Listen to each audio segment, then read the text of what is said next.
Sobra naman yung tatay na yan, napakamanyak. Sa tingin ko, meron diferensya yung tatay na yan eh. Siya yung tinatawag na pedophile. Kasi, hindi naman tama na sarili mong anak, aaswangin mo. Dapat dyan eh, talagang kinukulong na yan eh, no? Talagang sobra. At hindi ko masisisi yung bata kung bakit gusto niyang tatay niya makalaboso.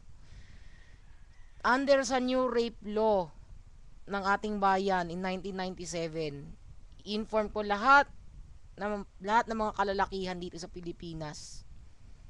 Kahit na walang forced penetration na mangyari, basta't may pinasok na object sa female organ ng babae, it can be considered rape. Lalo na kung halimbawa minor de edad, tapos alam mo, fininger mo ng lalaki yung babae, tapos ang bata-bata pa niya. Pwede siya makakaso ng statutory rape. Dahil sa lintik na mga malalaswang videos na yan, yung pornography, yung nagkalat na mga bold na videos na binibenta sa bangketa, sa internet. Kaya napapasukan ng espiritu ng kademonyuhan yung mga yan eh. Ako talaga nabubwisit kasi isipin mo sarili mong anak, gagapangin mo, ang kapal ng mukha mo, no?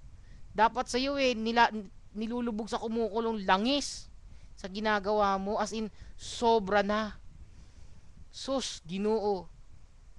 Yan ba ang klaseng magulang na aabusuhin yung sarili niyang anak, na lahat ng kawalang yan na iniisip? Abe, koko sa'yo, no? Kung nakakaramdam ka ng kung ano man init yan sa katawan mo, kumuha ka ng yelo, isang bloke, at ikaskas mo sa sarili mo, di kaya maligo ka. Mayaya ka naman. Ang kapal ng mukha mo, tapos sinasaktan mo pa yung bata. Sus, Mariosep. Nakakadismaya. Ito na ba ngayon ang klase ng moralidad na meron ng ating lipunan? Dahil sa mga malalaswang babasahin at mga napapanood sa TV, sa internet, sa radyo, nagiging vehicle ng Diablo ito para magasik ng lagim eh. Kung sa bagay naman, nakalagay din naman sa Biblia na sa mga huling araw lahat na ng klase ng mga kamunduhan, lahat ng klase ng kalaswaan, lahat ng klase ng pananamantala sa kapwa, lahat ng klase ng kasinungalingan nilalabas sa ating lipunan. Dahil nalalapit na ang pagbabalik ng ating Panginoong Hesukristo at ang kanyang paghuhukom. Pero huwag kayong matakot. Kung kayo'y isang mananampalataya at tinanggap ang Panginoong Hesukristo sa ating buhay bilang Panginoon tagapagligtas, alam ko na pag dumating ang paghuhukom, hindi ka mapupunta sa isang lugar na hindi mo na makita ng Diyos, ang impyerno. Ano ang gusto kong sabihin sa mga kababayan ko? Hell is real. I know. Pag hindi kayo nagbago, nananawagan ako, magbago na kayo. Magbalik loob sa Panginoong Diyos. Hingin ng kanyang kapatawaran. Tanggapin ng Panginoong Hesukristo bilang inyong Panginoon tagapagligtas. Bago mahuli ang lahat at masunog ang kaluluwa niyo sa impyerno. Gusto niyo ba habang panahon pinapahirapan kayo ni Satanas at ng kanyang mga kampon? Hindi niyo makikita yung Panginoong Hesus at ang kanyang Ama sa langit? Panawagan po sa lahat na basahin ang inyong Biblia, magsimba, at tanggapin ng Panginoong Hesus dahil siya lang ang daan at ang katotohanan para sa buhay na walang hanggan.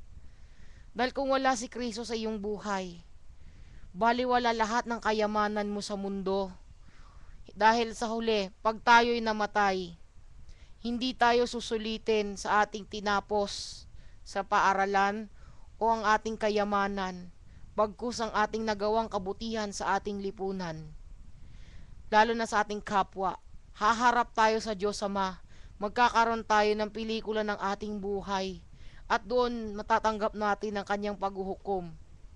Maaring sa ngayon nakakalusot pa kayo sa ginagawa niyong kalokohan, pero pag nagpantay ang inyong paa at inilibing kayo sa hukay, dalawa lang ang pupwede ninyong puntahan, impyerno o langit. Binibigyan tayo ng Panginoon Diyos ng sariling laya para pumili kung saan natin gusto pumunta. Pero sa bandang huli, huwag ninyong sisihin ang Panginoon Diyos sa mga pagkukulang ninyo dahil kayo mismo ang nagkasala sa Kanya. Yun lamang po. Maraming salamat.